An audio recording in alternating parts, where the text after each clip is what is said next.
So today is just the module one. I will, at the end of the session, inform you about the module two as well. Today's agenda would be, why we should choose SD-Align as a system. How could you identify cases and prospects, that would be perfect for an aligner case? We want to run you through our entire SD-Align system and the treatment process involved.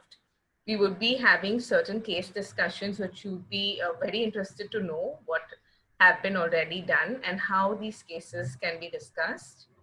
I'll be giving you some tips and tricks about impression making, because that is something that you, as the clinician on the forefront, you will have to be making impressions. And something that is very important for us dentists to all know is how is this a better treatment financially, and what profitability you could gain out of moving to a complete aligner practice if possible, or at least starting with aligners to see, how much happiness it gives you and the patient once you do it.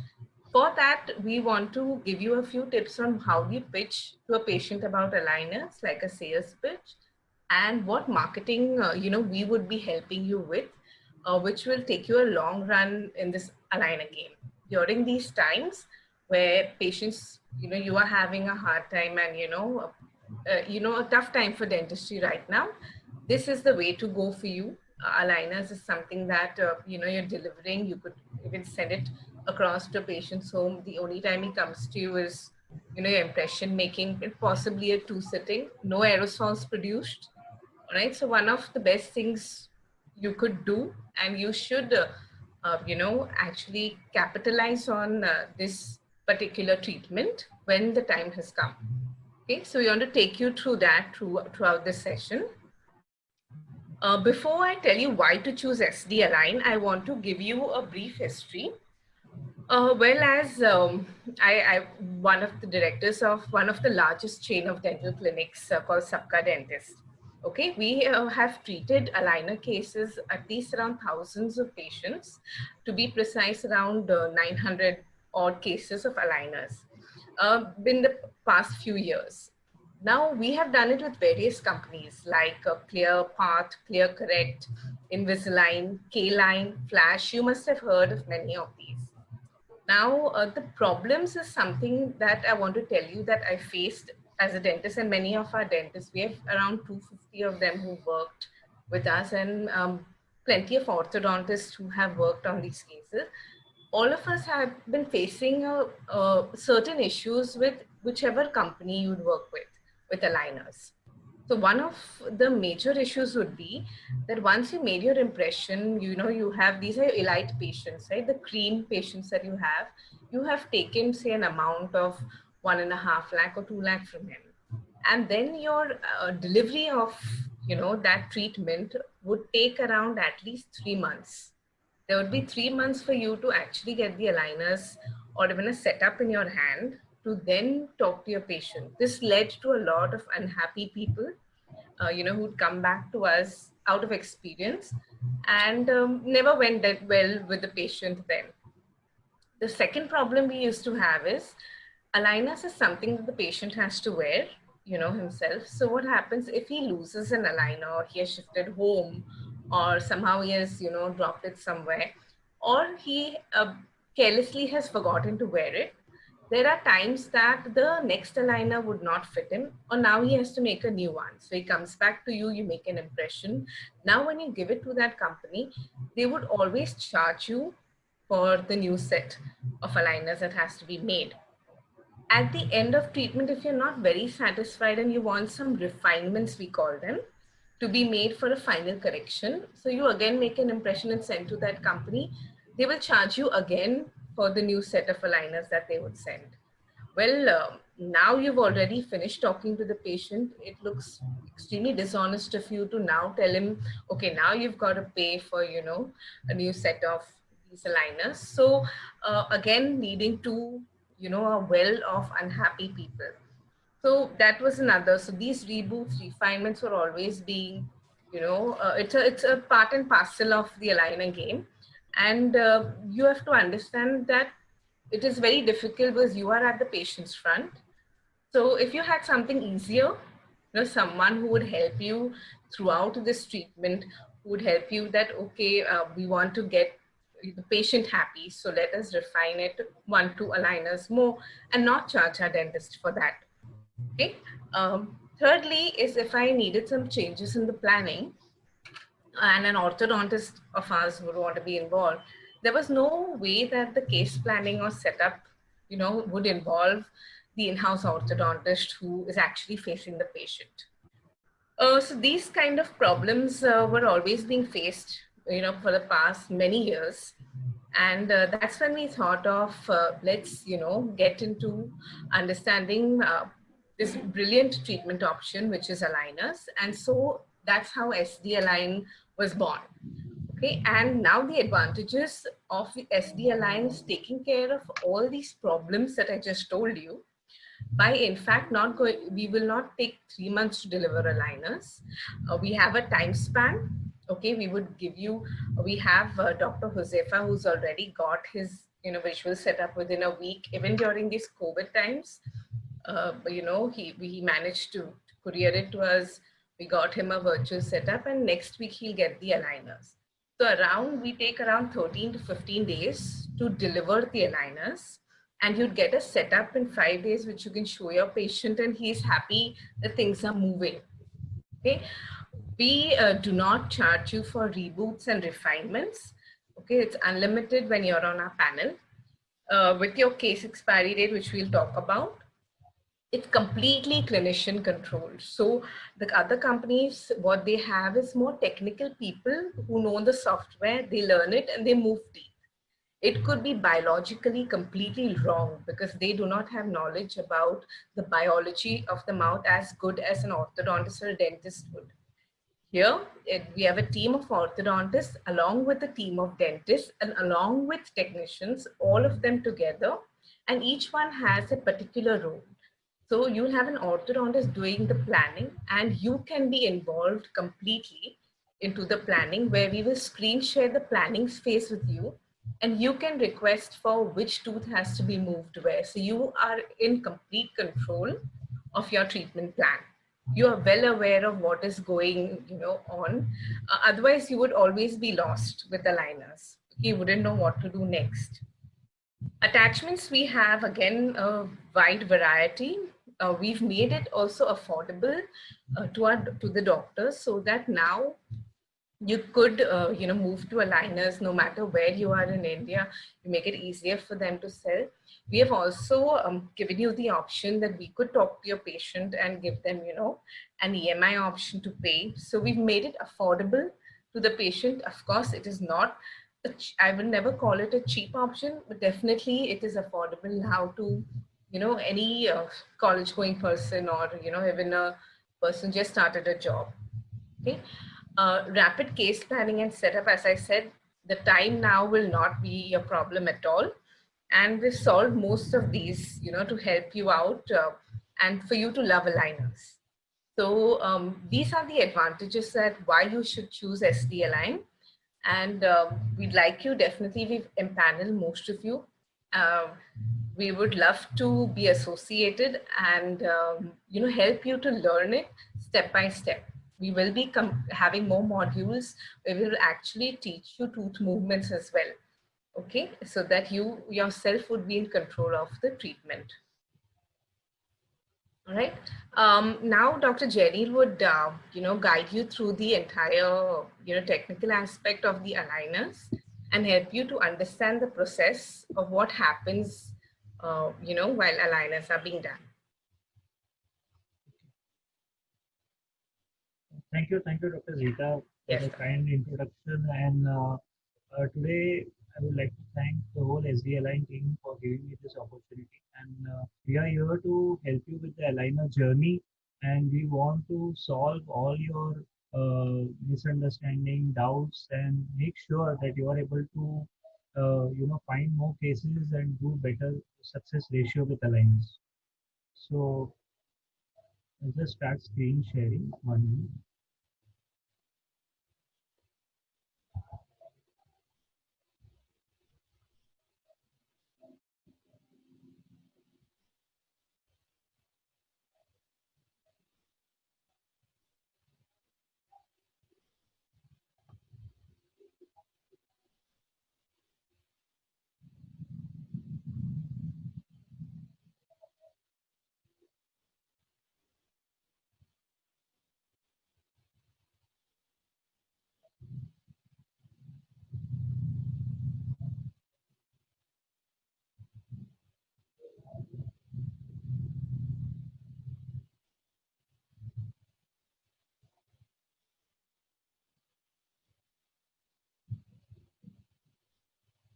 Just 1 second.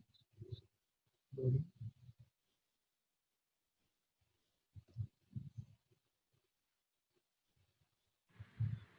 One second. I'll just load this.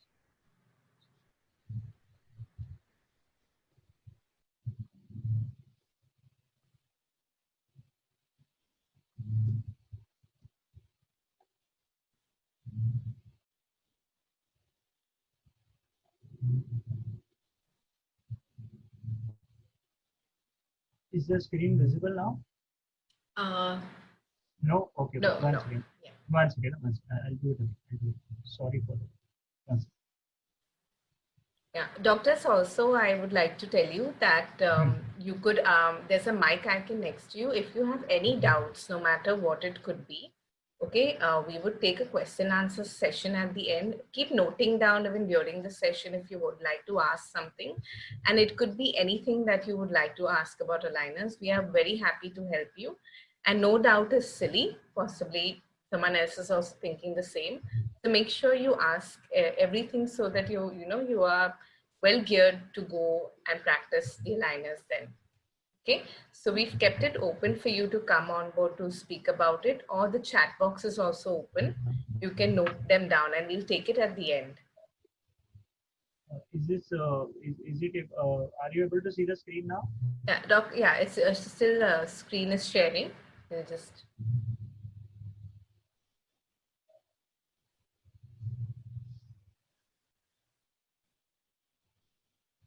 Is it visible, the screen?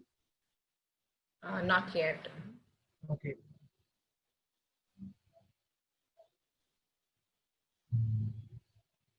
Is it visible now, the screen share?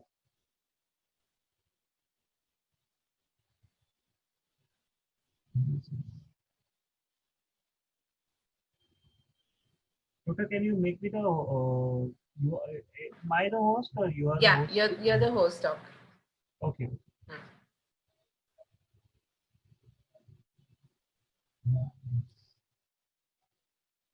It's just showing your screen setting is paused.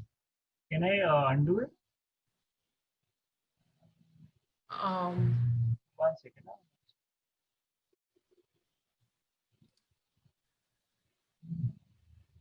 Okay. Is it done? yes, Yeah? yes, perfect. Okay. Yeah. So Okay. I'm ready. Is the PowerPoint visible, Doctor? Yes, yes, perfectly. I'm sorry We can start. for the yeah. So so the purpose of today's presentation is to get a deeper understanding regarding the aligners, how they work, then what is important for success in aligner therapy, which is mainly the case selection, record submission, our process in which we accept the records, the prescription form which we would like all of you to fill properly so that we can help you to the maximum, and the common steps in delivering a aligner. And we also have a lot of cases to show you today, and we will also be taking the cases which you might be interested in discussing with us. Okay, so the basic of aligners, I'm sure all of you are aware of it. The aligners are clear thermoplastic trays. They are custom made for each patient, case by case. And what we essentially want to do is we want to design the movement of the teeth from point A to point B in a predetermined sequence to improve their position and the function. The unique thing about aligner therapy is you can customize the speed and the direction and also the sequence in which the teeth can be moved, either a single tooth or multiple teeth, and that also can be determined according to the chief complaint of the patient. So up till now, that was little not possible with the braces that we had to select, and there is always a side effect of one tooth movement onto the next tooth. In aligners, you are truly able to use certain teeth as anchorage, hold them, and then move the other teeth simultaneously.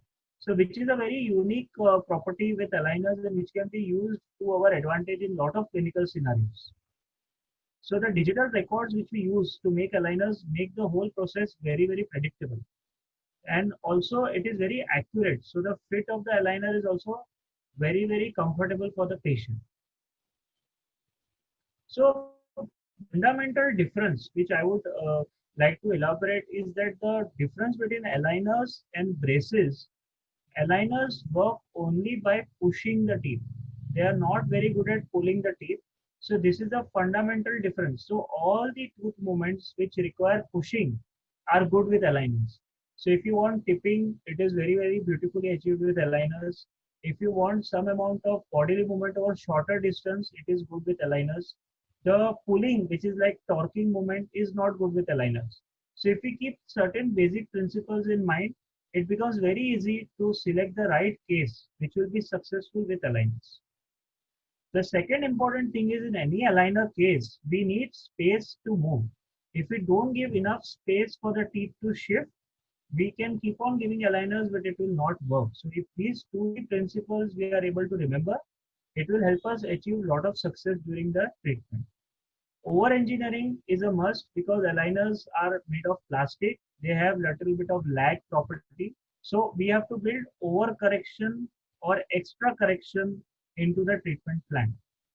And last is the encourage. So as we all know, when we do any therapy, braces therapy, fixed mechanotherapy, any other kind of therapy, we have to conserve encourage, where we don't want certain teeth to move while the other teeth are moving. Commonly, we don't want the molars to move while the anteriors are moving. So that is also very nicely controlled with pre-planned tooth movement and pre-planned sequence of tooth movement. So these are the four important principles on which all aligner cases are designed. So historically, why teeth move? It provide force on any tooth for a prolonged period of time. The bone remodeling occurs around the tooth and the teeth start moving. So what we do with aligner therapy is we give controlled light pressure on the teeth. But what happens is, since the patient removes and puts the aligner back, there is always a break in the tooth movement. Hence, you have to recommend the patient to wear the aligners for longer period of time to not break the chain of tooth movement. So the broad advantages of using aligners, which can be also told to the patient, is the digitally planned treatment. So this is a very unique proposition, as you can see the occlusion, which is pre-treatment and post-treatment. You can see the high points. You can see where the teeth will prematurely hit.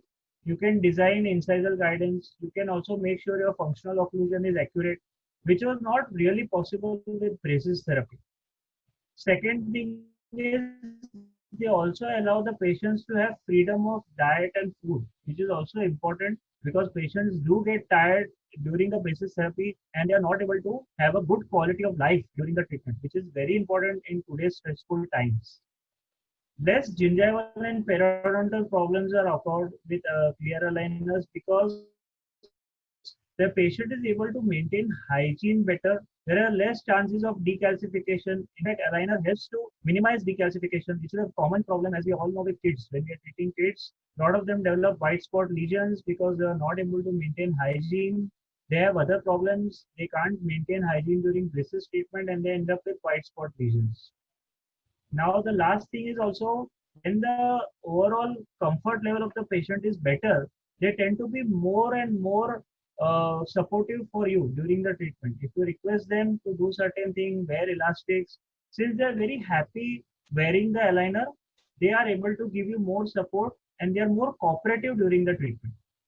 And last, you can also use aligners as fluoride application trays at the end of the treatment, which will indirectly also help with the calcium decalcification.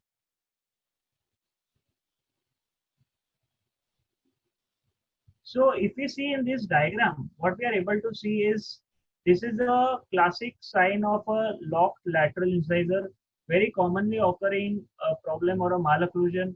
So what we have to usually do is, we have to put a bracket on the central and the canine, put a open coil spring, try and open the space, then connect the brace to the lateral incisor and slowly bring it out. So this wire which is connecting the three components, the central incisor, the lateral incisor, and the canine, it will help to pull the teeth out and simultaneously push the incisors away. The same difference if you were to do this case with aligners. we have to first make space for the lateral incisor, and we have to push the lateral incisor from the parietal surface. So it is not having a pull effect, it is having a push effect. So unless we design enough space for the lateral incisor to come forward or come buccally, it will not be a predictable tooth movement, even though it is a simple case. So we have to make adequate space, we have to design the sequence of the tooth movement, and we have to make sure that once the space is achieved, then only we start pushing the lateral incisor. So these are small things which are very fundamentally different as compared to a braces patient or planning a fixed mechanotherapy. So what is important here is we need to have a enough surface area on the lateral incisor so that we are assured of enough push force on the tooth. So what do? We bond certain small buttons on the lateral incisor so that the grip of the aligner on the tooth increases. So here the most important thing to remember is unless the aligner has enough surface area to grab the tooth, it will not be able to move the tooth efficiently. Hence, in the coming slides, how attachments are important to make sure that the teeth move in the desired direction. Even though the correction may be built in the aligner, but unless the aligner is able to connect with the tooth and grab the tooth efficiently. So this is the how a graphic representation of a aligner case is. On the first photograph, you can see each aligner moves your teeth. There are certain spaces between the teeth in this case. So first we do is we make the measurements, digital records or a PVS impression. We receive the records, then we digitize the cast, and at the same time we are able to identify what is each tooth position. So the red semicircle is telling us the tooth position. Then digitally we reposition the teeth to reach the step number 3. That is our ideal occlusion. And then we work backwards to see how many steps are required, which is made in the form of the aligner trays. So what we usually do is we have kept a certain magnitude of tooth movement which will make us easily achieve the tooth movement per aligner. So we have kept the speed of 0.2 millimeter per aligner, so which is a biologically safe distance for each tooth to cover with every aligner. So let's say you have a case of 2 mm spacing. If we are able to achieve 0.2 mm per aligner, we can achieve 2 mm over 10 trays. But if you also want root movement, we also want uprighting, derotation, then you have to add the number of trays. But all of you can remember a simple formula of 0.2 mm per aligner as the speed at which the teeth move align. Any doubts up till now? Shall I take any questions?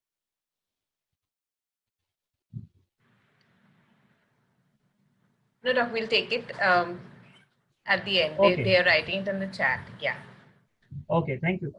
So hence now we have understood the clear aligner technique. It is a technique like a fixed braces technique. It is a more proactive technique. I shall not wait for the space to be made. I will make the space proactively. I will make sure that the teeth are able to be pushed by bonding attachments under the tooth. So it is like I have to be better prepared before starting the case so that the teeth is able to do its movement without any interference. So we have to have a proactive approach as compared to a reactive approach with braces. In braces, what happens, as I'm sure most of my colleagues have at least observed a lot of cases where they see the doctor puts the wire, he waits for the wire to act for the next 4 to 6 weeks, then takes a decision. Here what we do is we proactively make the desired space, we bond the attachments, we make sure enough IPR and expansion is built in, and we also give overcorrection so that sure of the requirement for the desired tooth movement. So what is the line telling us? Before a single tooth is moved, the correction of malocclusion is visualized through a series of tooth movements made on the software program and the final occlusion designed into the treatment outcome. So once we are comfortable with the final position, we again check the occlusion. We make sure there are no interferences. That part is very important for the further stability of the correction. So this requires a paradigm shift in the thought process. So the main aim, if I may say so, of today's session is to develop a thought process where we can identify the cases which are more suitable for aligner therapy rather than trying to find braces patient and converting them to aligners. So aligners work beautifully in certain clinical scenarios. If we are able to remember them and find similar cases, it will be very useful and helpful for to you to do regularly a lot of aligner cases. So as we just summarized, there is a proactive versus reactive approach. Important components are the force system, the engagement of the aligner, and the anchorage. So force system, I just explained to you the speed and the amount of force per aligner.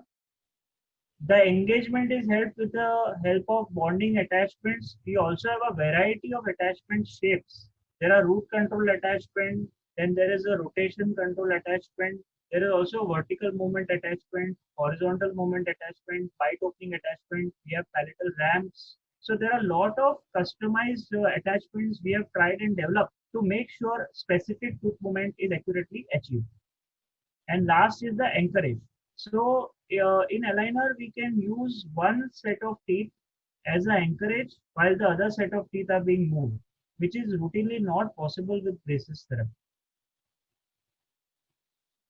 So this is a picture which is telling us the clear aligners. On the left hand side, we can see a photograph of the incisor, a lateral incisor, where we have bonded a button. So this is the attachment, and the clear aligners need to push against the flat surface of an attachment. So the area where the aligner is going to engage the tooth is called as the active surface of the attachment. So the maximum surface area of the active surface of the attachment is where the aligner should be touching. So if the patient is wearing the aligner, we want the aligner to touch more on this surface area, which is the active surface of the attachment.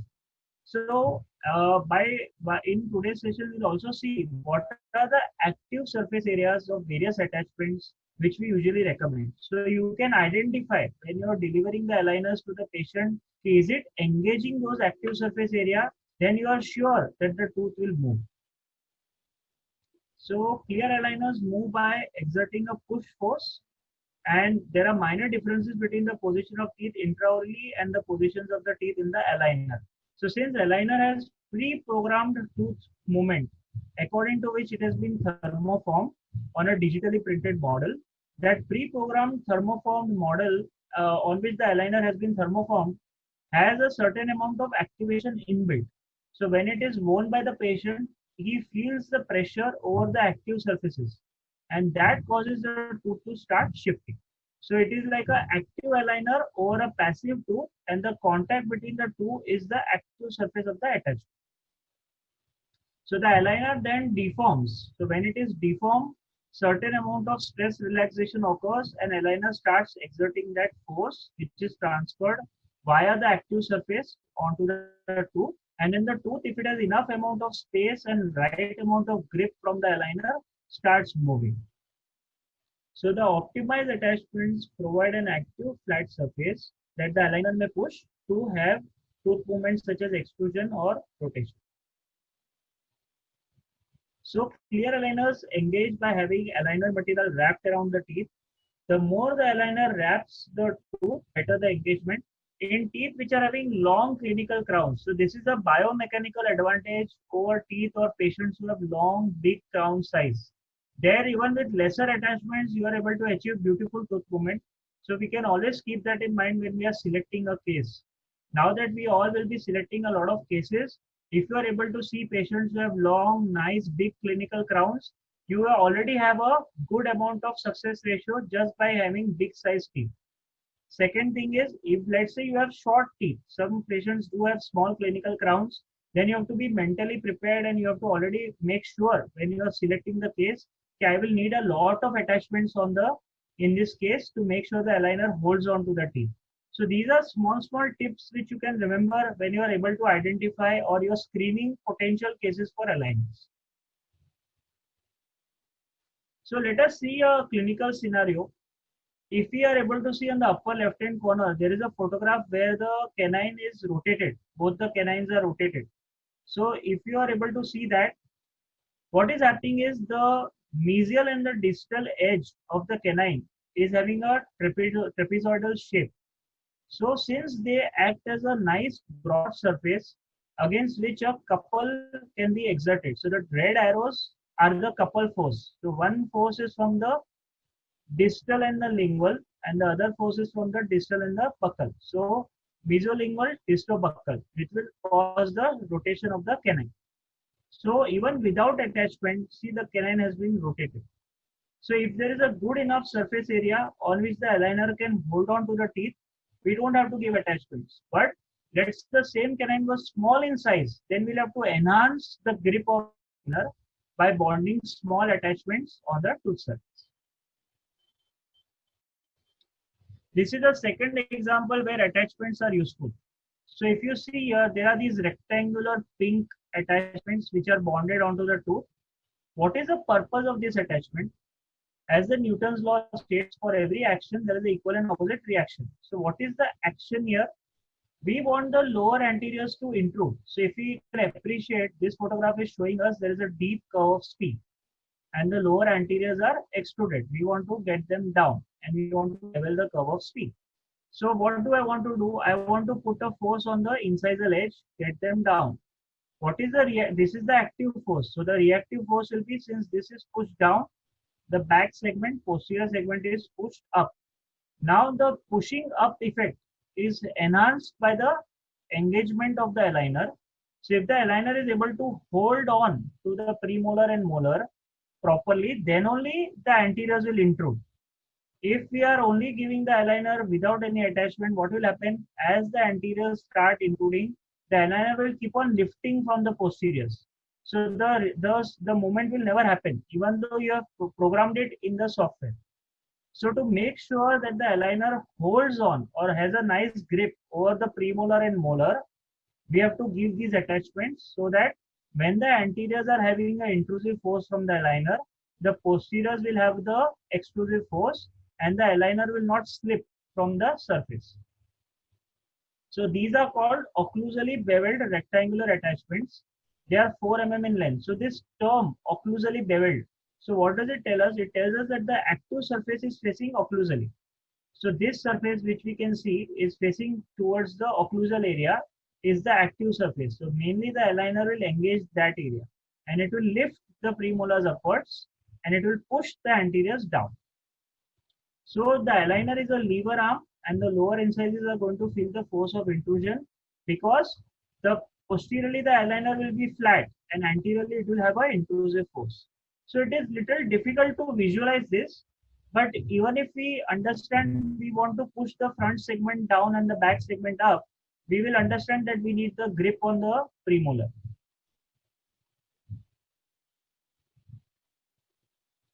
So the same principle, if you were to treat with braces, you have to put these braces, connect them from front to back, and you have to give a P in the wire. Can you see there's a wire which is having a curved wire? So what happens is that causes indirectly the molars and the premolars to lift up while the anteriors are being pushed down. So that same effect we are achieving by, instead of the braces on the premolar, we are putting buttons on the premolar. So this you can visualize. And along with that, we are over engineering the correction. So if we want 2 mm bite opening, we have to build 4 mm bite opening into the digital correction. So up till now, we have seen what are the 3 fundamental important principles on which aligners work. We need to push the teeth. We need to engage the teeth properly by the active surface area of the attachment. And third, we need to over engineer the correction so that the desired result is obtained or achieved. The last principle is anchorage. So we have to also conserve the anchorage that we can do by predetermining the sequence of the tooth movement. So up till now, usually the sequencing was not very easy with braces because whenever we put force anywhere in the mouth, which are all the teeth which are connected with braces, there is always a reactive force or an undesired force on the anchorage teeth. So now it is a unique situation in which in aligners we can control the teeth which are not going to move and we can increase the anchorage. So aligners offer very good control of anchorage and the teeth can be made immovable at different stages of treatment. So by the virtue of that, the teeth which are being moved, they move more accurately. So what is the example of this? Is called distalization. So many a times you have to distalize the upper molars in cases where we need extraction or where we need space to decrowd the anterior crowding. We need space many a times, and we cannot undergo extraction because the patient has a many times flat profile, or there are various other reasons. So one way we can do this is by sequentially distalizing the maxillary arch. Now in that, aligners work very accurately because they use the anterior teeth as anchorage and they move the molars distally.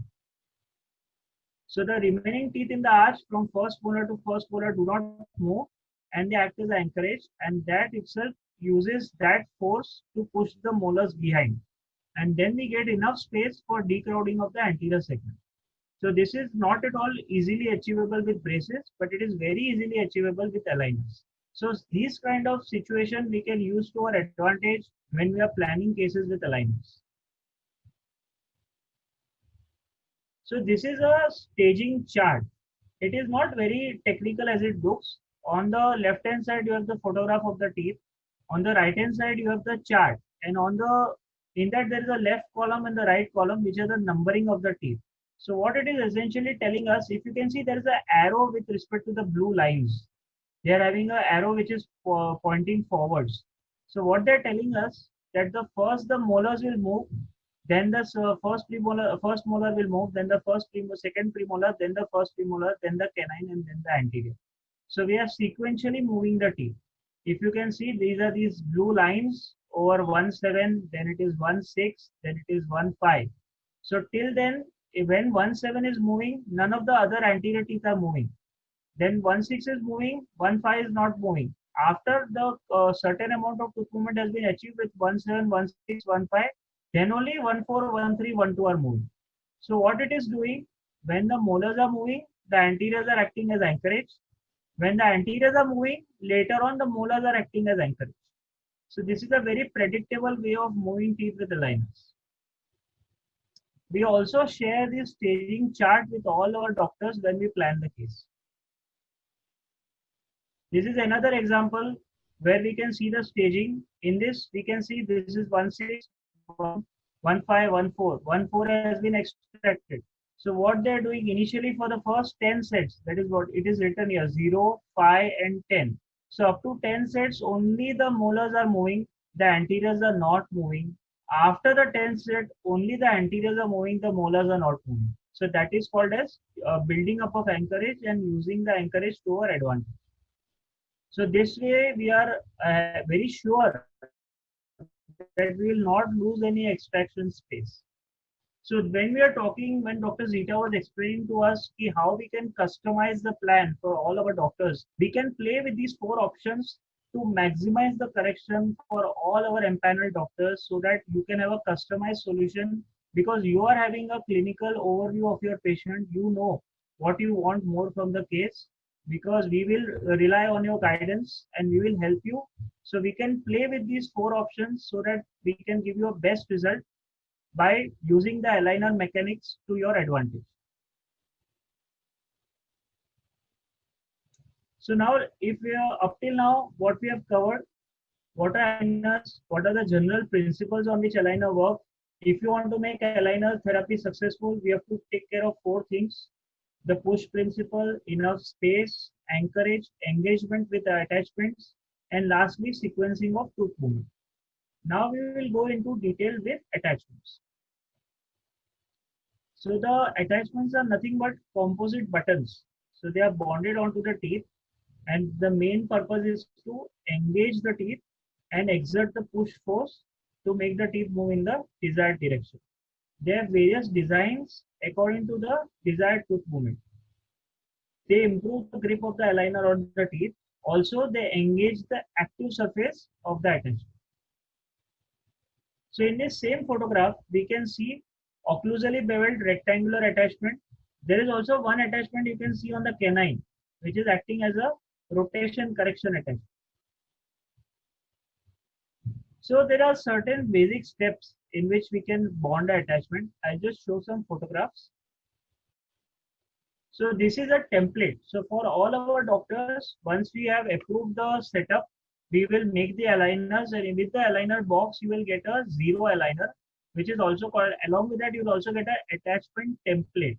So that attachment template is nothing but a thinner version of the aligner with a thin thermoplastic tray, and you are supposed to section the tray into three parts. So usually I recommend, or we all have experience, bonding canine to canine attachment is easy, and then separately bonding premolar to molar on each side is better. So you can section the tray into three parts, the anterior segment and both sides posterior segment. You can dry the tray, you can apply flow, or even the 3M composite is very good, bulk filled composite, and Reliance is also good. So there are various companies. According to your requirement, you can select any nanofilled composite, and you can fill it in the template, as you can see in the second photograph.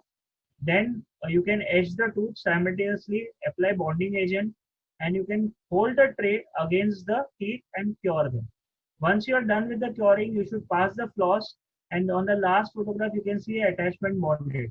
But I would always recommend, whenever you get a template, you section the template, then you check the fit of the template first on the teeth, every individual section.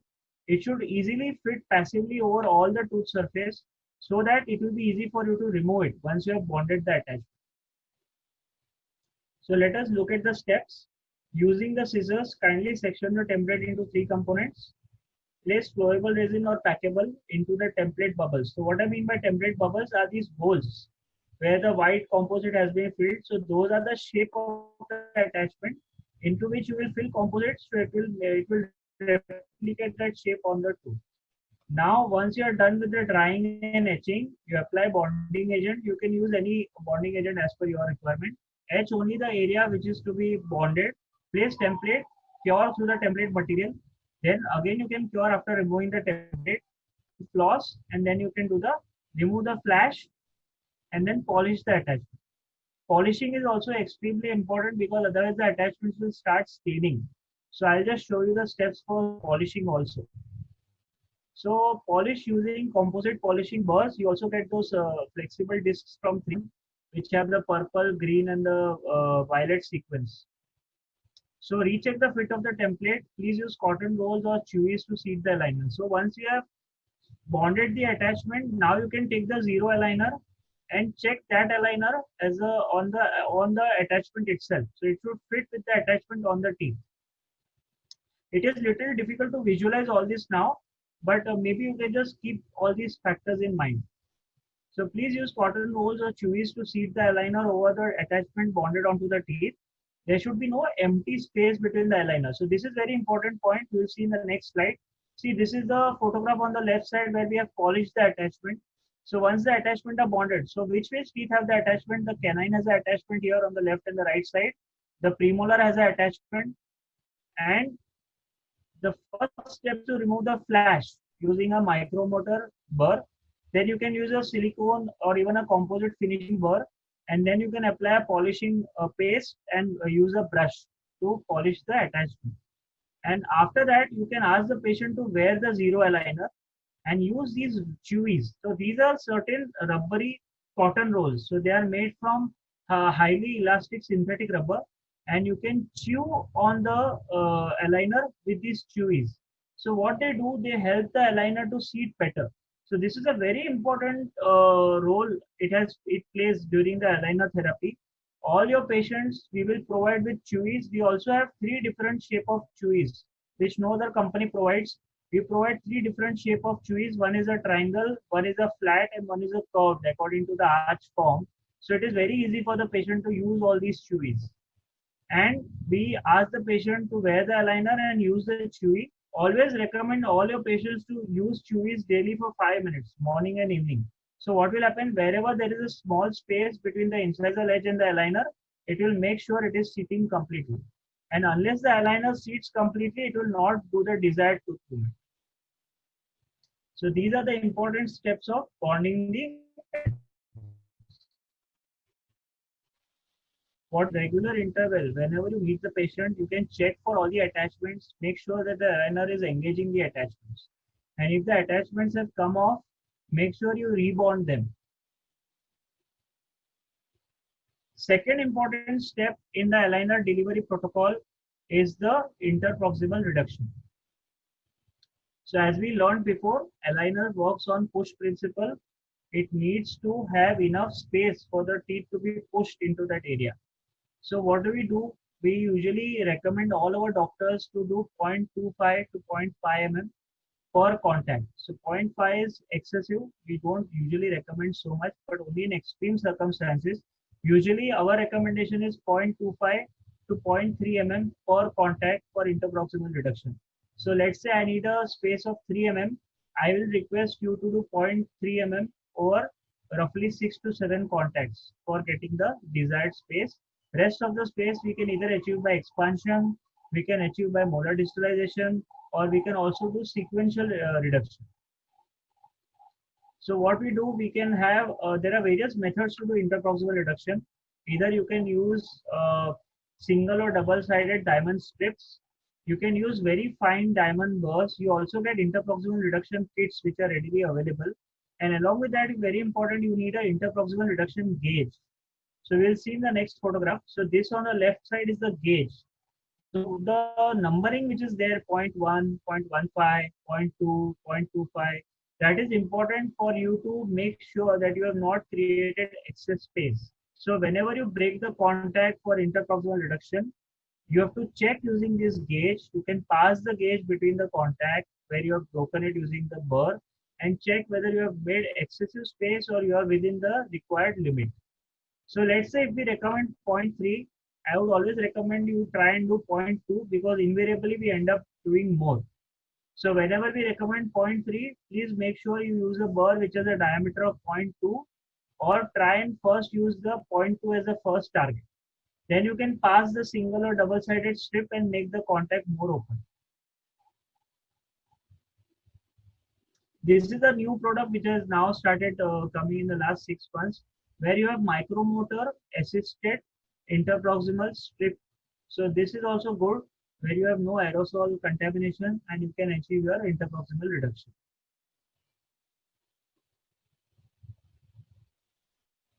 So now we come to the case selection. So as per up till now, we have understood basics of aligners. What are the common principles on which aligner works, where it is most successful?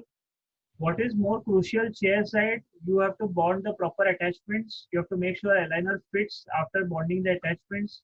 You have to do adequate interproximal reduction as per our recommendation and as per your treatment plan. And use that, you have to check that with the interproximal reduction gauge. So after it's done, usually you are only then required to monitor the case over a long period of time.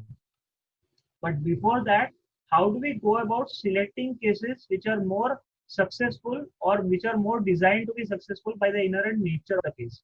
So that is more important for our today's session. So usually the aligners are very accurate over spacing, crowding, crossbite, deep bite, but in mild to moderate category. So 0 to 3 mm is the minimum, or you can say the most comfortable zone in which the aligner tends to move the teeth very predictable. Time तो लेना ना जितना slow charger ना तू fast charger में जो चलाता है ना वो ज्यादा देर नहीं चलता. I think so. Someone has.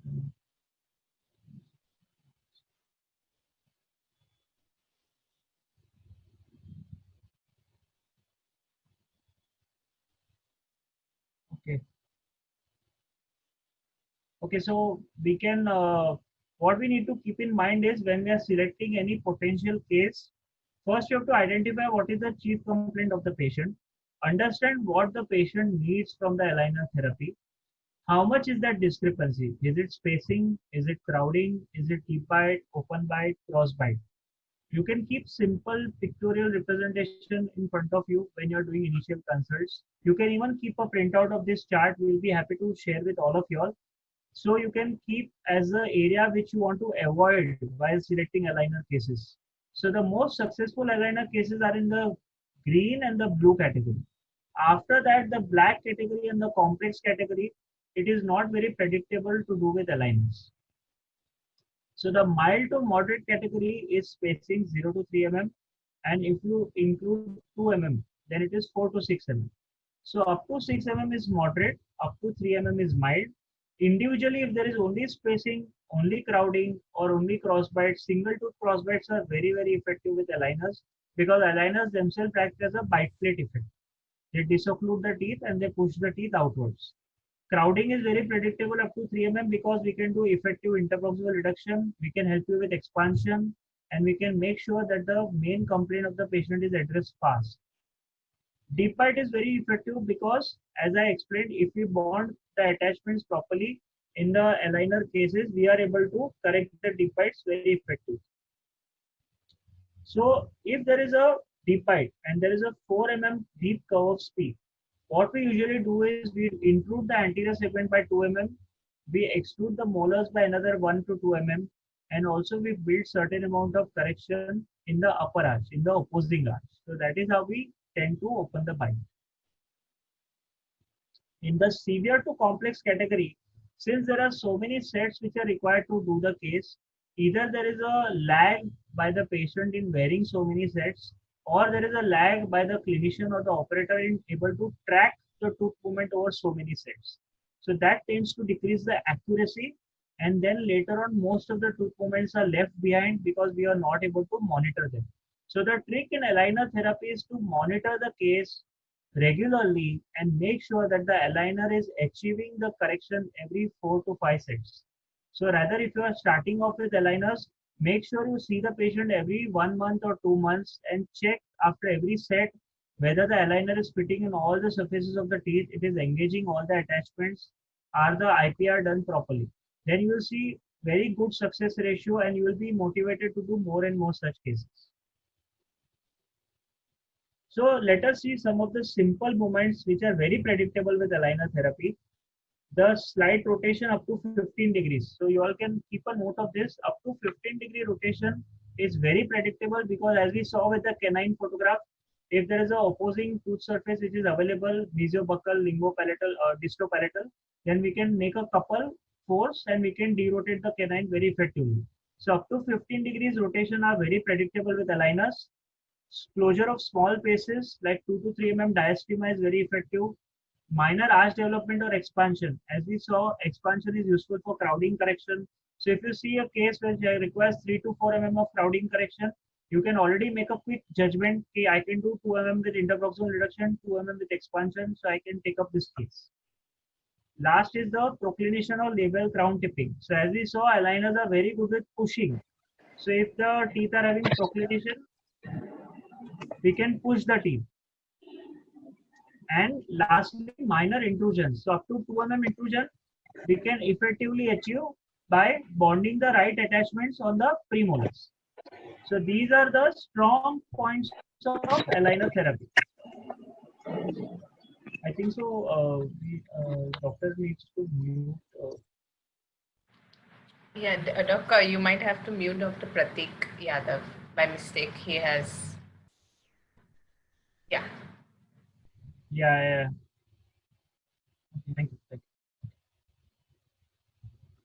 Okay, so this is a chart you can also keep next to you.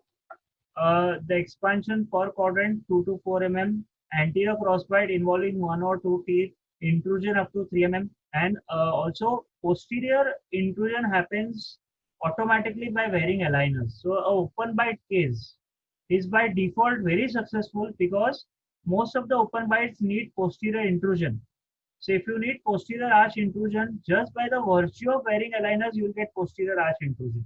So these are the strong points in which you can use the aligners to your advantage. So these are now difficult tooth movements where you have a lot of anterior rotations more than 30 degrees. That is not at all a very good area to do with aligners. We'd rather recommend you put a small button, derotate the tooth with a small chain, then take impression and submit for aligners. Then you will save a lot of time and you will have quick results. Even molar rotations are not very effective, even though the molar size is big. But what happens is, since molar is an anchorage tooth, if you try to move an anchorage tooth, it is not very effective for rotation. For distalization, it is very effective. If there are multiple extraction states, what happens is the aligner material tends to bend in these areas. So the aligner is flexible, it will not have enough support. So to use that area as anchorage is good, but if you want to move those areas, they are not very good. And distalization is very, very predictable. So up to 2.5 mm of distalization is very predictable with aligners. Only the incisor extraction is also predictable. Premolar extraction, we need to do a lot of sequencing and we have to give a good number of trays to attempt such cases. So the category which we all want to avoid is more than 8 mm of crowding, more than 8 mm of spacing, where you want to mesialize the whole arch for more than 2 to 3 mm. All 4 or all 5 premolar extractions are also very difficult to do. So keeping simple cases and predictably doing them.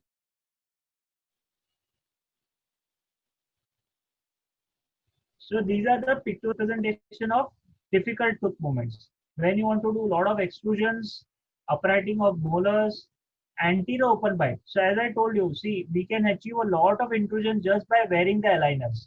But the anterior extrusion, we can be smart about it. We can give you extrusion attachments on anteriors and we can correct the open bite.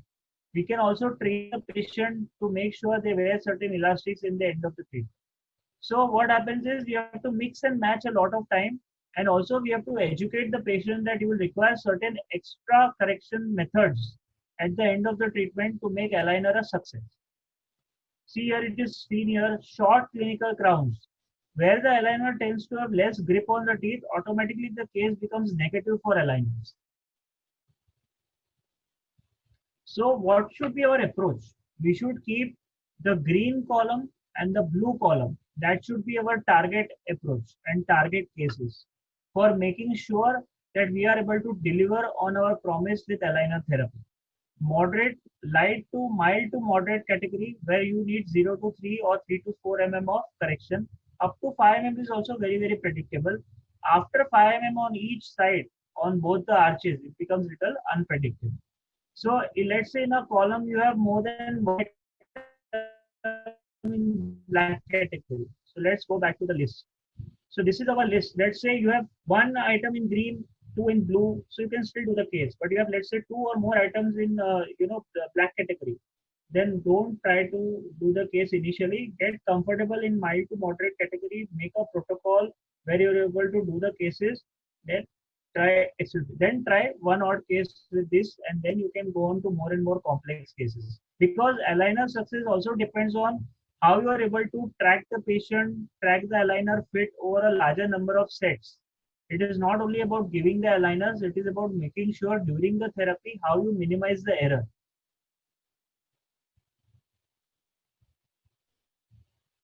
So our approach, be in the blue to green zone. Hybrid therapy is a concept which we have developed especially to help our cases where the doctor is able to achieve certain amount of correction which are good with braces.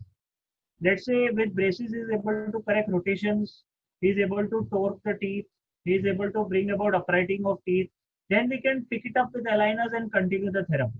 So we have such a plan where we can customize the solution for all our doctors, where we can guide you on the part of the treatment you are able to do with hybrid approach, where the important bite opening or space creation you can do with braces therapy, rotation correction, or you can put micro implants and open the bite, and then we can take over with aligners and finish the case. So we are able to deliver that also, but initially we would recommend you start off with mild to moderate cases. So now that we have understood the important points of aligner therapy, the steps of attachment placement, interproximal reduction, now we will look at some cases which are elaborating all the points which I just explained. So this is a simple spacing case where we can see adult female with having 2 to 4 mm of spacing. So even if you are able to screen the case, we should look at this case and immediately recommend aligners. So this is the intraoral photograph. We can also look at these photographs and keep an idea that this is the kind of photographs you want to submit so that you are able to visualize the correction at the end of the treatment. Here, one thing we could have done better is the black triangle in the lower arch. So always, once the spacing cases are corrected, keep in mind there will be certain black triangles which will develop because up till now there were no contacts. So these are small things which can improve the aesthetics of your case. Also, you can see we have torqued the lateral incisors here. Here they are having a flaring look, whereas on the post-treatment correction, we have torqued them. So these small things will improve the correction of your case. This is also, there is an interdisciplinary component where we have maintained the space of the missing molar and we have requested the patient post-correction to replace it. Here also you can see how the lateral incisors have been torqued properly. This is the occlusal view of the same case. You can see we have maintained the molar space. Same for the lower arch. Again, you can see slight space which is still remaining distal to canine, but that happens when patient has certain times they don't end up coming on time. So you have a little bit of relapse. So be aware of such small situations which we'll have to tackle. This is a second spacing case. If you can see in this case, we have also built some amount of intrusion for the anterior teeth. So a lot of spacing cases, there is a reverse smile arc. Sometimes the anteriors are extruded. So when we are building the treatment plan, we would always like the guidance regarding the central, lateral and canine correction. You can always mention that you want intrusion for the centrals, extrusion for the laterals, and a smile correction also.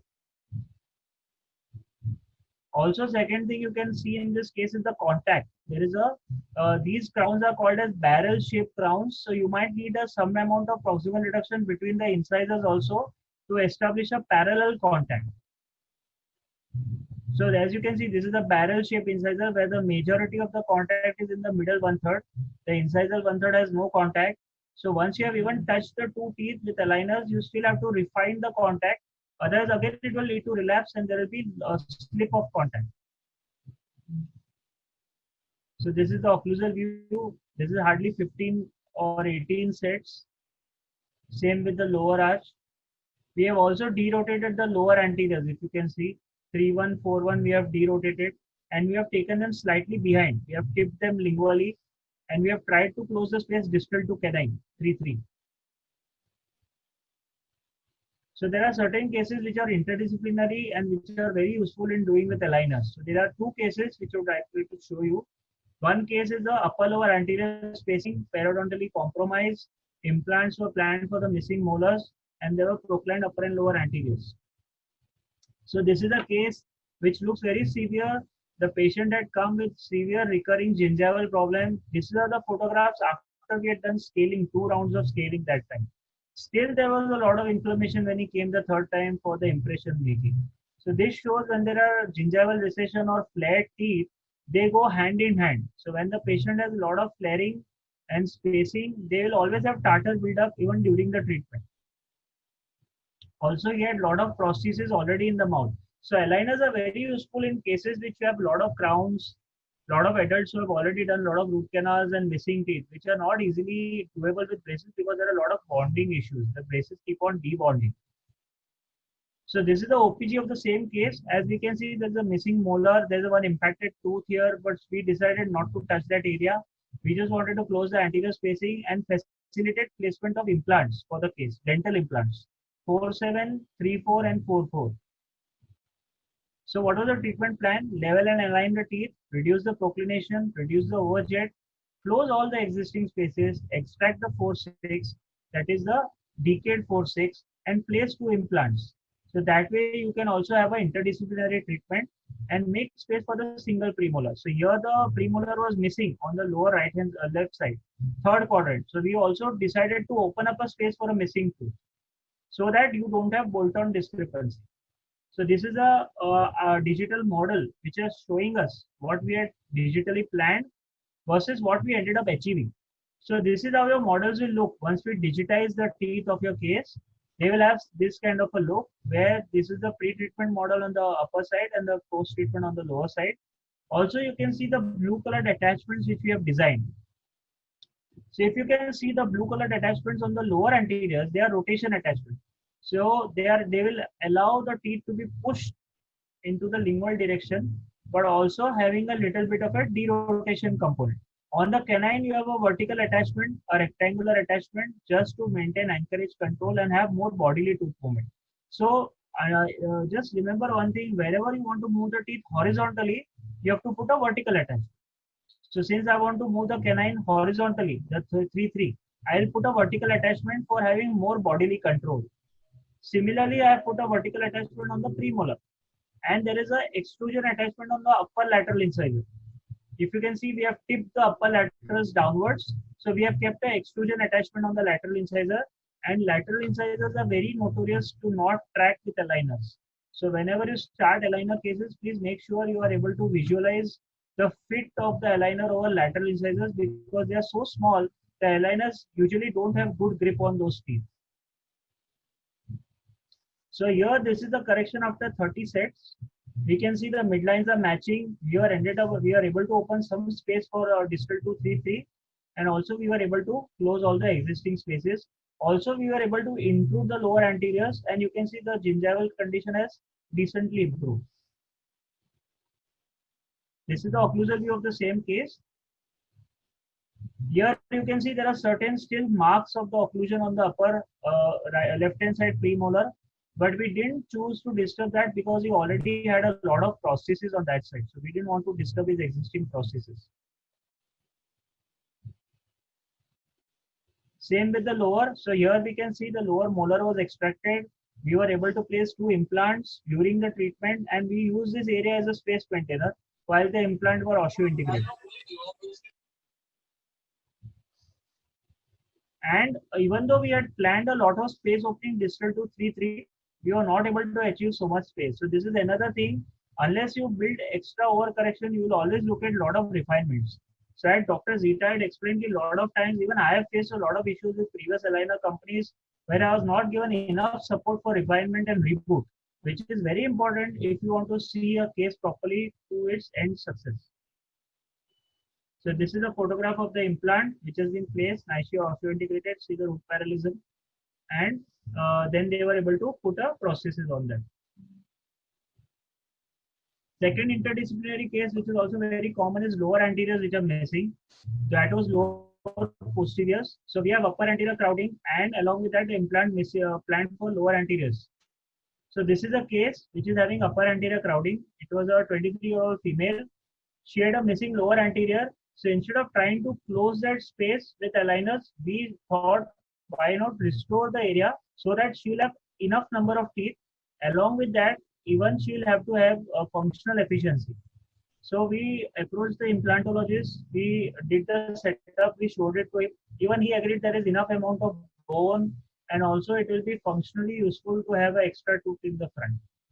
So then we decided. So one more thing I want to bring to your notice, see the amount of correction we had planned on the right hand side lower picture versus the amount of correction we were able to achieve. So it is at least 40% more. Phenomenon, you have to plan extra, but you will achieve 20% less of that. Similarly, also intrusion of the upper anteriors so that the bite has opened properly, and decrowding. So what you can see, the 2 horizontal bars on the central incisor are called torquing attachments. So we wanted to torque the anteriors. So we also have these torquing attachments in our with us, so that we can help you with torquing of the anteriors. So this is the profile lateral view of the same case. The other side, see how the lateral and the central incisor have been aligned. This is the occlusal view. 1-1-2-1 has been corrected. Still, if you can see in the end photograph, 2-1 could have been corrected more, but the patient was satisfied and wanted to finish the treatment. Similarly, on the occlusal view, so we distalized the 3-1 and the 4-1 and opened space for an incisor in the one. So sorry, 3-2 and 4-2. We distalized them and we opened the space for a single tooth so that there is adequate overjet and the bolt-on mismatch doesn't happen. So this is the extra profile. So it got completed fast. This was hardly 22 sets. And most of the time, so third is a simple crowding case. So up till now we saw 2 spacing cases. two interdisciplinary cases where you can plan implants along with aligner therapy. Also, periodontally compromised cases, adult cases. Most of these cases which we saw till now, 80% of them had been traveling throughout the treatment, but we always recommend as soon as they touch base or they come to India, we always have the first appointment scheduled for them. And also you can be in touch with them. You can request them to send you photographs regularly and be in touch with them on other modes of communication. Now you can also do Zoom calls with them. So crowding case, anterior crowding, pleasing aesthetic smile, and we had planned a non-extraction plan. So this is the photograph. She had a good profile, only two anteriors with the lateral incisor locked, and this is the post-treatment correction. So let's look at the setup. As you can see, 1-1 is locked out, 1-1, 2-1, 2-1, 2-2. All of them are locked out. There's a narrowness of the arch, so we had to build in expansion.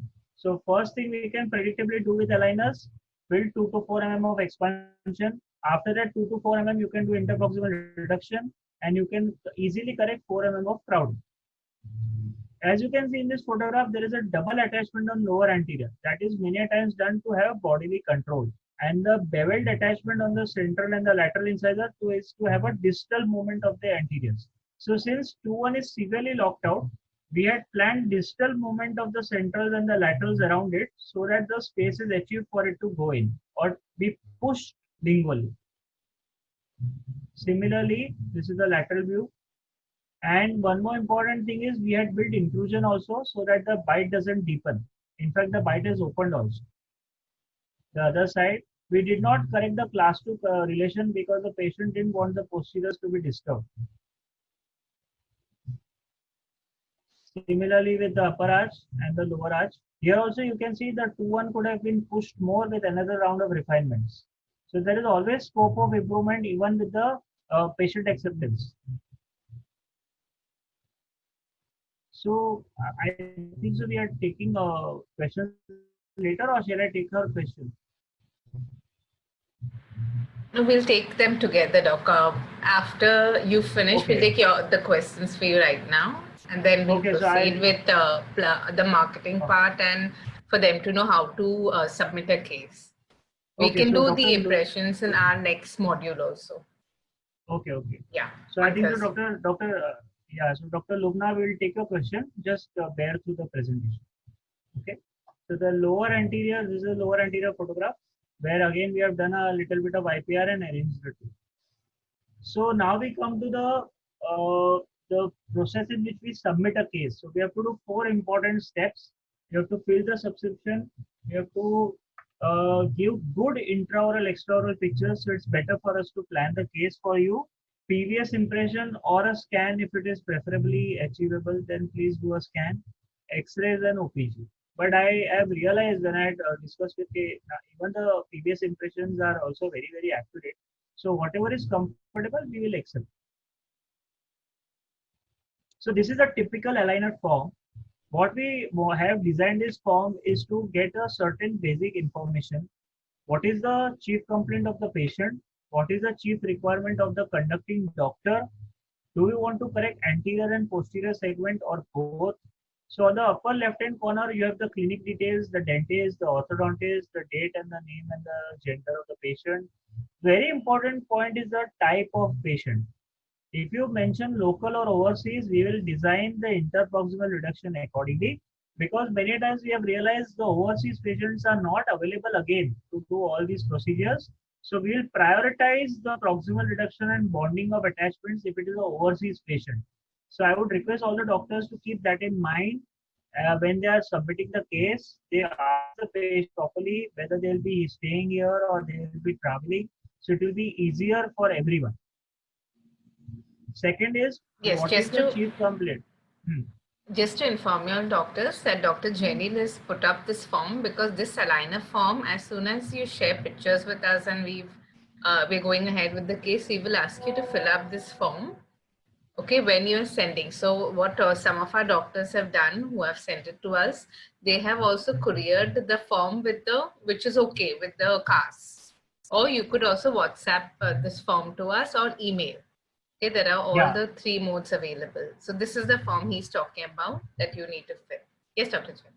Yes, so as Dr. Zita said, the primary purpose of this form is to make sure we are able to cater to all your requirements. So we want to help you by planning the case in the most customizable form ever, and so that you are able to explain in detail how you want to achieve the correction. If you want help, we will help you in every step in the form filling also, so that you are also able to visualize the treatment which you are thinking as you consult with the patient.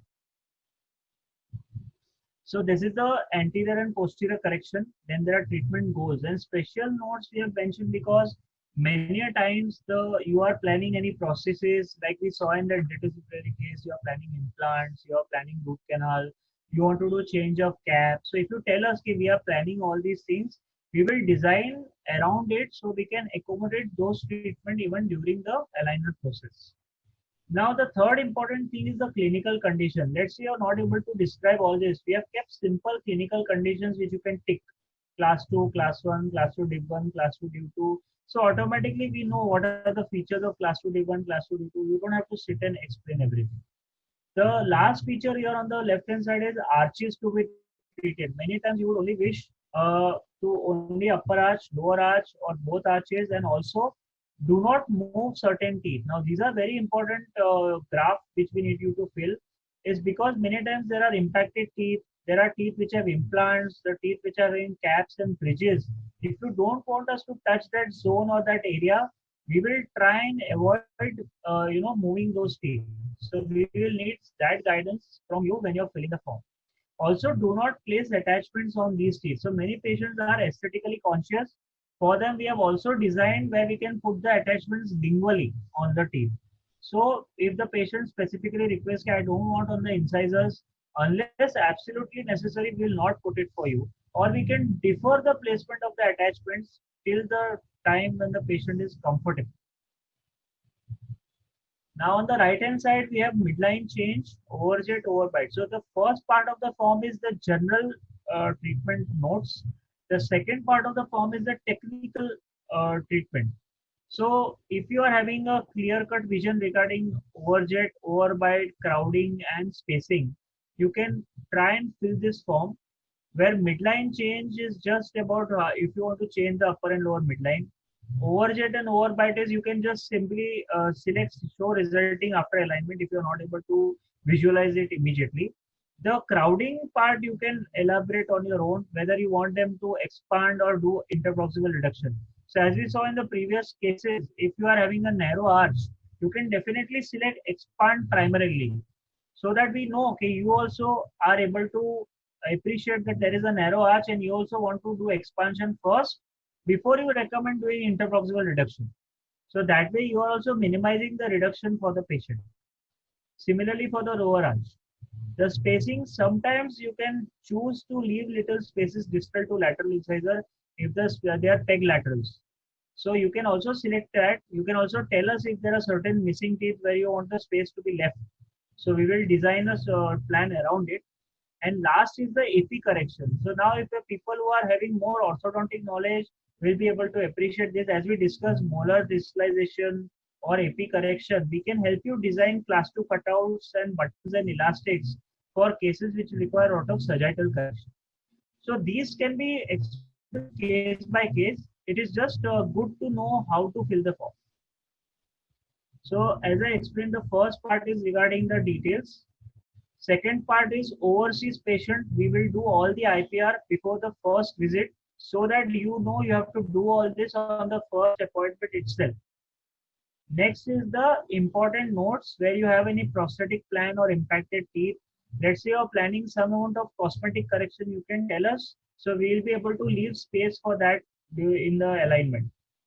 The next important one is missing teeth. So if you have, let's say, half erupted third molar, if we extend the aligner over these third molars, we can also prevent supra eruption. Also, if you are planning any processes later on, we will cover the teeth for you so that they don't come in the way during the tooth movement.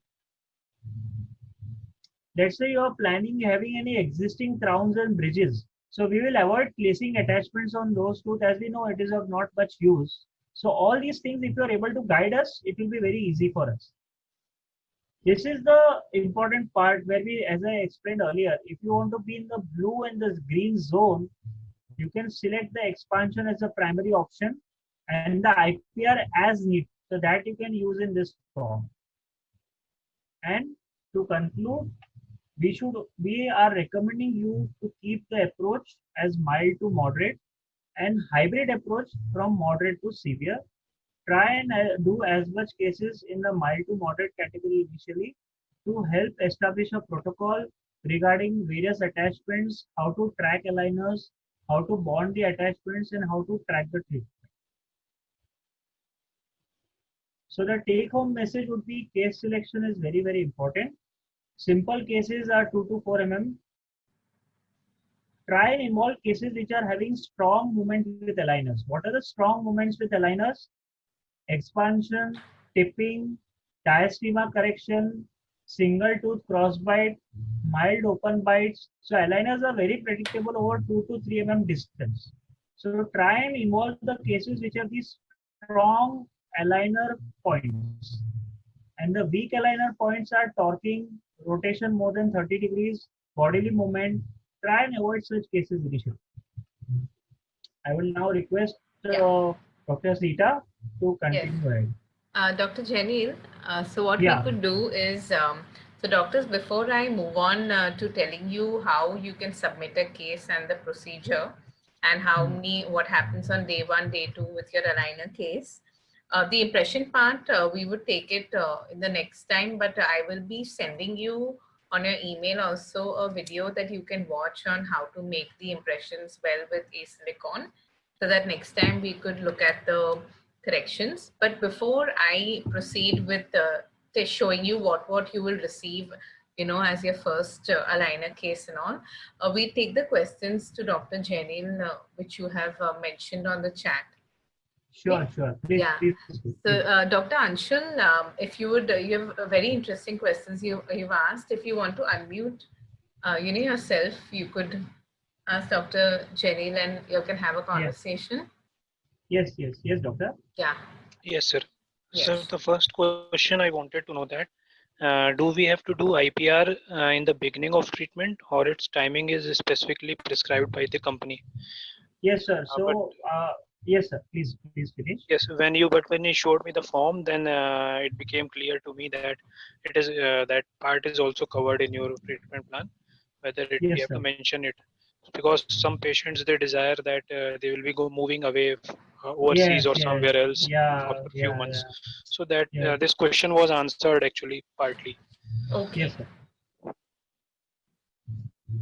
The second thing I wanted to know was which class 2 corrector appliance is generally suggested by your company, or we can use any. What happens is, now when you are trying to attempt class 2 correction, first you can, we would like you to help make the decision. Do you want some amount of molar distalization, or you want to completely correct using a mandibular advancement device? That is number 1. Number 2, what happens is, let's say you say, sir, we can do half distalization and half class 2 correction with the advancement device. So you can also include that in the later part of the treatment. So what we can do initially, let's say the third molars are missing. So we can distalize the upper arch, correct the class 2 to end-on, mesalize the lower arch with class 2 elastics, and then again reboot the case at half the correction for you to take a realistic approach, whether you still need the advancement appliance. Okay, sir. And the last thing, like, did it? Yeah. What the other programs I have attended of other aligners, they tell that the movement between 2 consecutive trays is of around 0.3 mm. So is it lesser for your trays, because it will be increase in the number of trays, something like that? No. I would like to tell you one thing. See, even with Invisalign, the rate of tooth movement they kept is 0.25. Okay. So what happens is, let's say we have a case of simple spacing correction. What we have seen is, because of the lag in wearing of the aligner, what happens the many times, sir, the patients don't end up wearing 15 to 18 hours per aligner. They end up only wearing 8 to 10 hours, maximum 12 hours. So what happens is the amount of correction you want, 0.3 mm for aligner, doesn't happen. Hence, we have kept the threshold as 0.20 to 0.25. Let's say you have a simple tipping moment. We can accelerate the tooth movement if it is a simple tooth movement. So what happens is many times as you're also intruding the teeth, you are also having a lower expansion. So there are a lot of things which are happening simultaneously. So just by increasing the speed of tooth movement, many times you are actually making it more unpredictable. That is the problem of increasing the rate of tooth movement. Okay, sir. Okay, sir. Okay. Thank you. Yes, sir. Okay, Dr. Yes. Anshul. Thank you Very for kind the. of you. Yeah. Thank you, sir. Thank you. Dr. Bhavin also has a few doubts. Yes. If Dr. Bhavin wants to speak, or Doc, you can unmute yourself. If Dr. Bhavin is here, I'll just ask. He's. Hello. Yes. Hello. Good evening, sir. Good evening. Hello. Yeah, Yes, we can hear hello. you.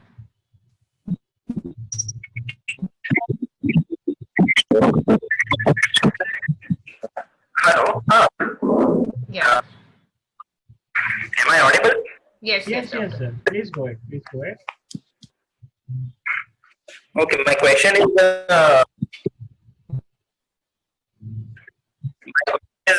for the attachment, which composite is preferable, flowable or packable?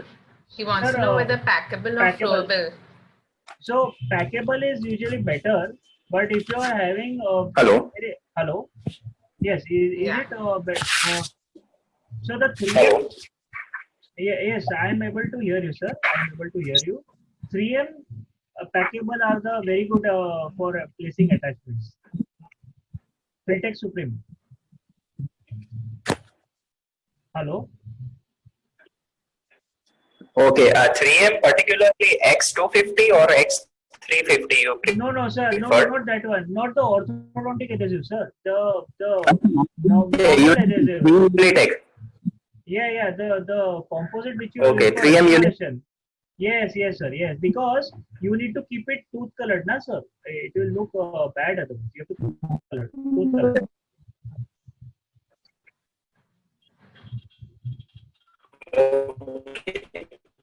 Okay. Oh, Yes, sir. Yes. Sir. yeah, thank you. Yes, Yes, sir. doctor. Sure. And doctor, you can see these are the ones on my chat. If there are any doubts, Dr. Lubna can also then unmute herself. Okay, let me start reading the questions which were there. So do we have to do IPR in the beginning? Which class 2 character? What is the linear distance between 0.2, 0.3? Other companies provide type 1. This has been Dr. Anshul, okay. Yes. Okay, which composite is preferred? Best function company. Best thing was the last slide. Take home message clearly, strong and weak. Okay, thank you, sir. That's it. Okay. Anyone, if you, any doctors, if you have any doubts, you can. Yes, I would. If anyone has a potential case you want to discuss, we are happy to help you. Yeah. Or if you'd like to take it personally, we could come on a video call together and get it done. We can discuss your case also. Sure. Yeah. So now I think we'll proceed. Yes. So I will make you the host, Dr. Zita. Yeah.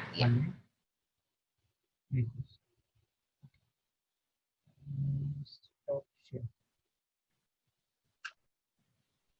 Yes, doctor. I think so. You are the host now. Yeah. Please take over.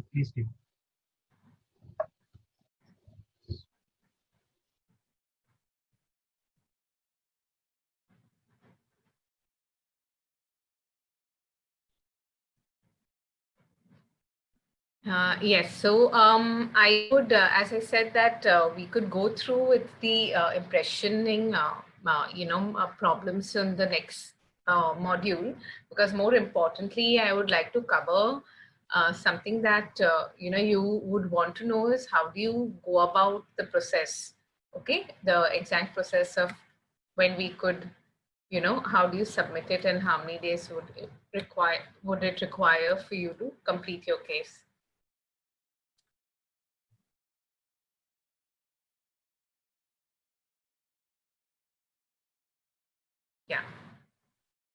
So the impressions, just to give you a brief, we would require a silicone impression. So you'll take it in putty and light body. Okay.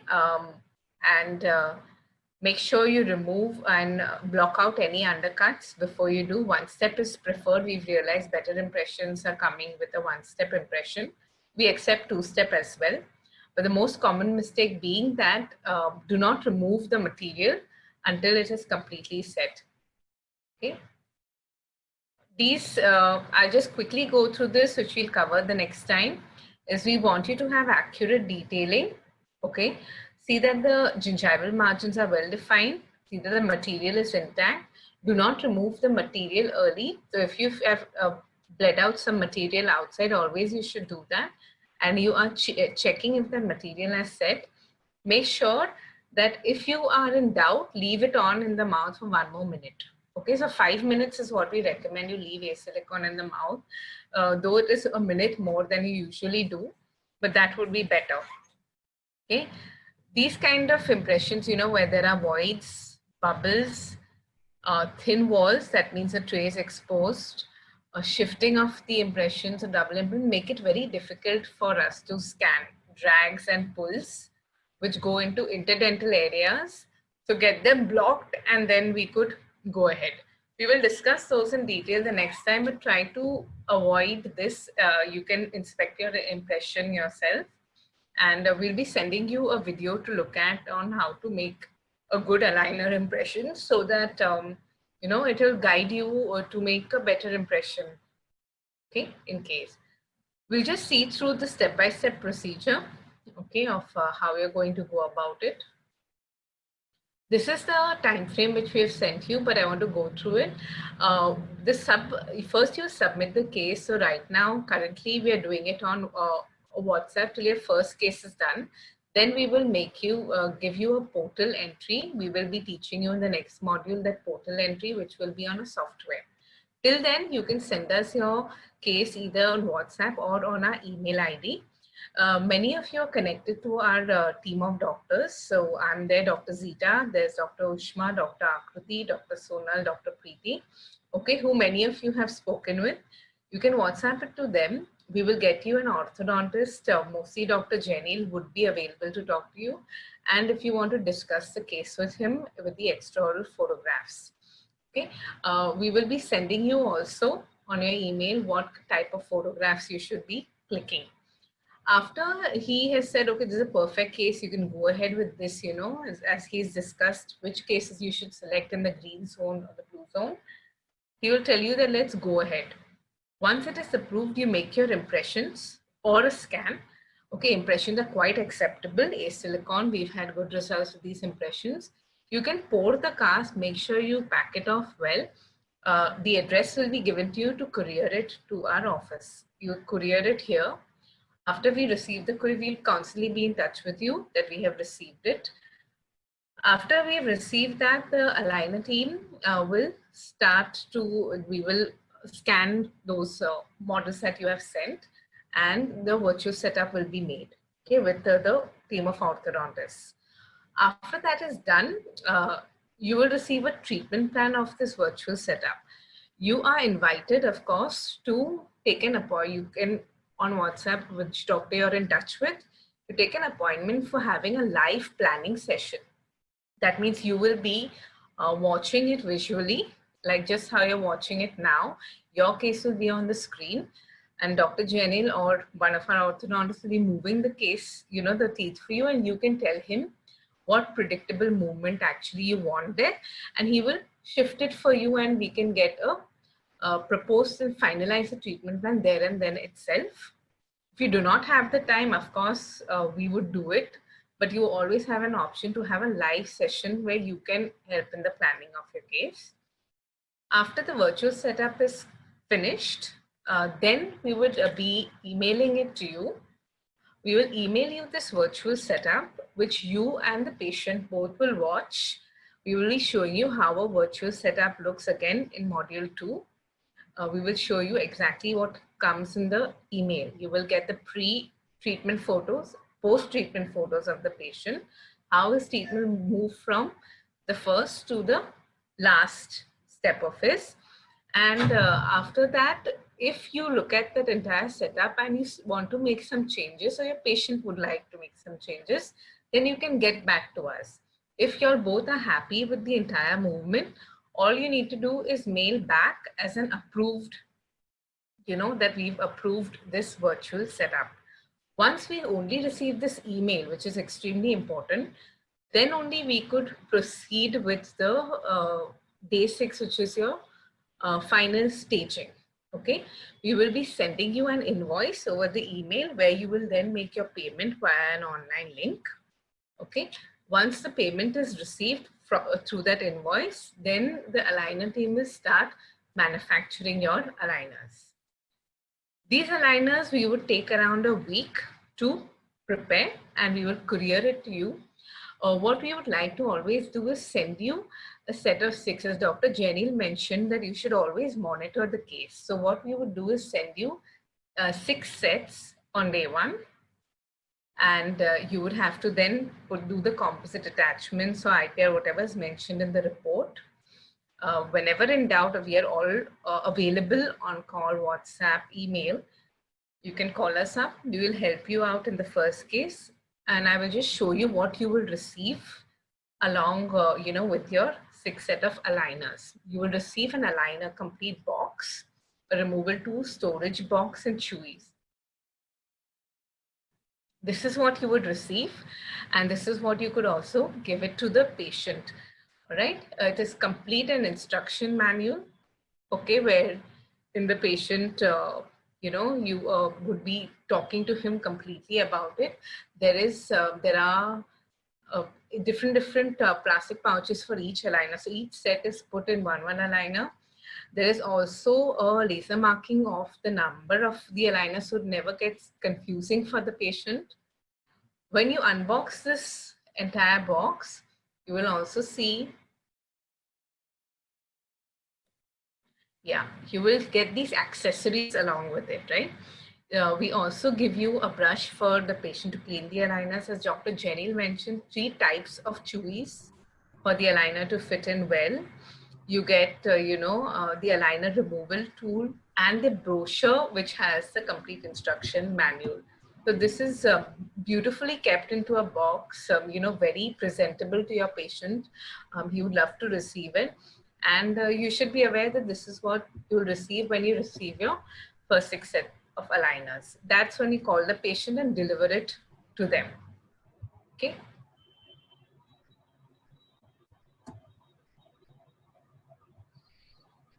As far as, when you receive the invoice, why the invoice is given to you after the setup? Because one, we would like you, to have complete transparency about it, and you to first approve that setup, so that you are also satisfied that, okay, this is what I want. And secondly is because there are sometimes that you may want other changes, and so maybe the aligner sets may increase or decrease. So then your pricing would change. So when you have a 20 aligner set, as Dr. had shown a few spacing cases that got completed in 12 sets or maybe 18 sets, those kind of cases, so they get done within easily 8 to 10 months. So we've kept a case expiry of 12 months with those. Within these months, your reboots, refinements, everything are for free, and the total price to you would be 40,000 for that case.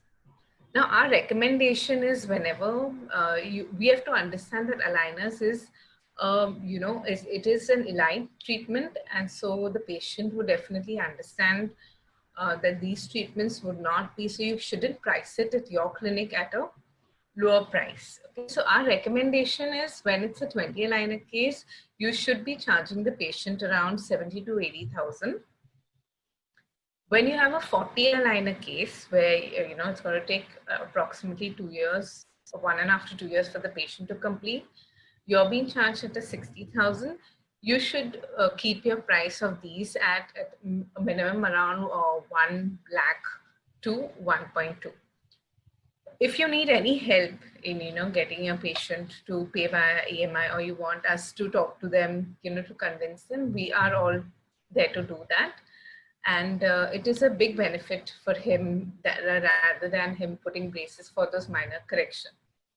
And if it is up to 80 aligners, we are going to, it has a large expiry time, that would be an 80,000 case. Mostly, which we are not recommending that you start with those currently.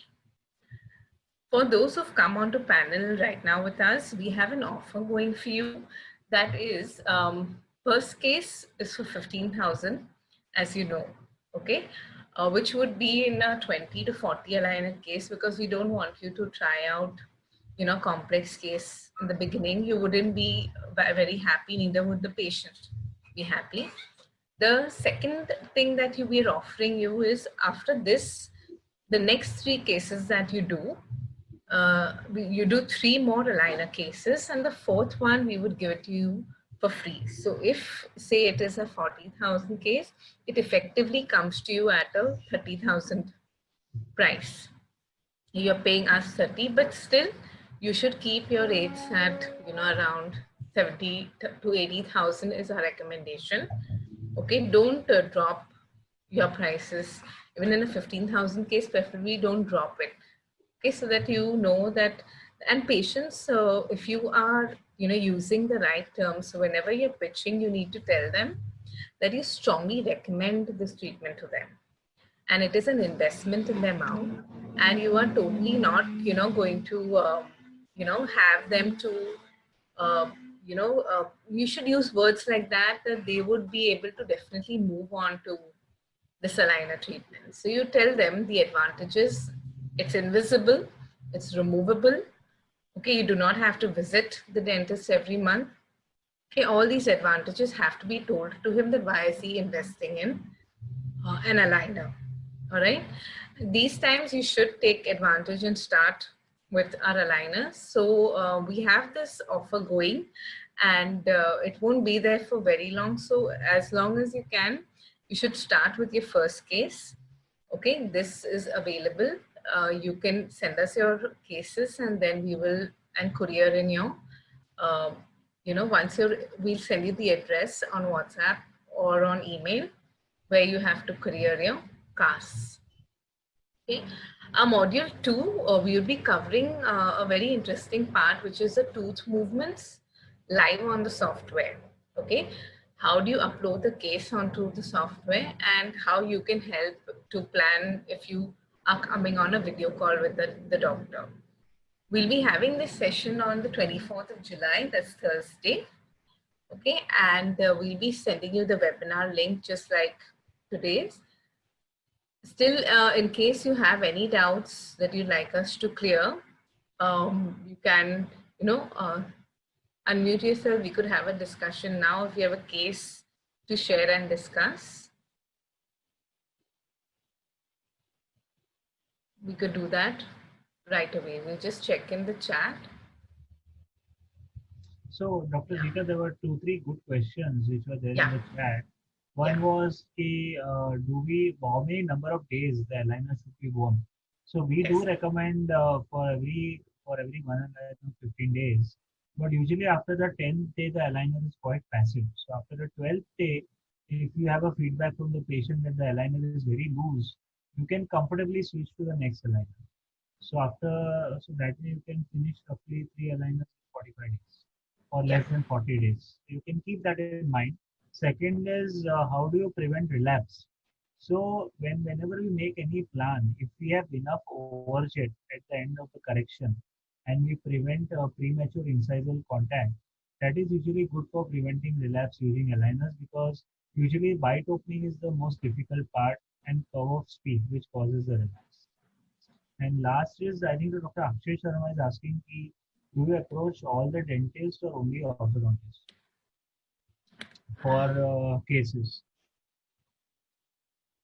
No, we are approaching both dentists and orthodontists.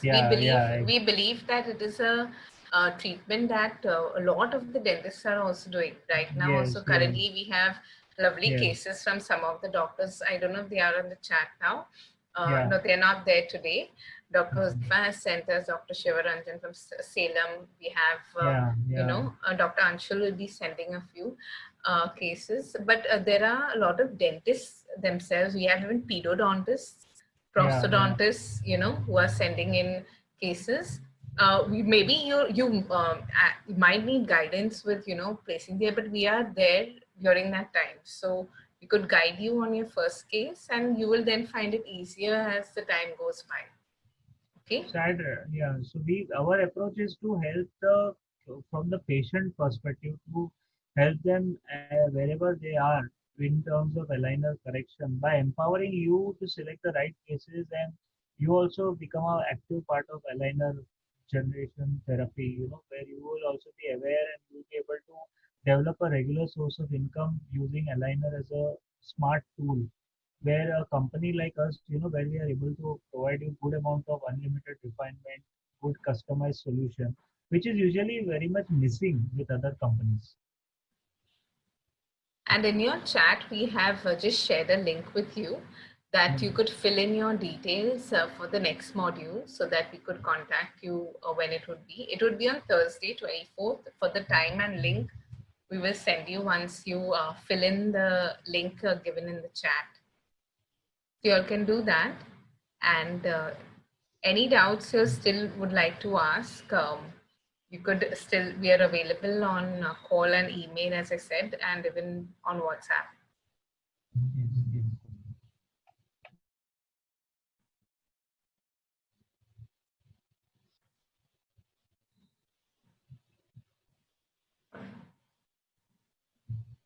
So thank you very much, all of you. All the very best, you know, for you all to start with your aligner journey with us, and stay safe till then. And thank you very much. Yeah, the link is open. Please to fill in your details. Thank you for attending the session. Yes. I would also like to thank everyone for attending this session. Hope you are feeling more confident and comfortable regarding aligner as a go-to therapy. Take care. Stay safe. Have a good day.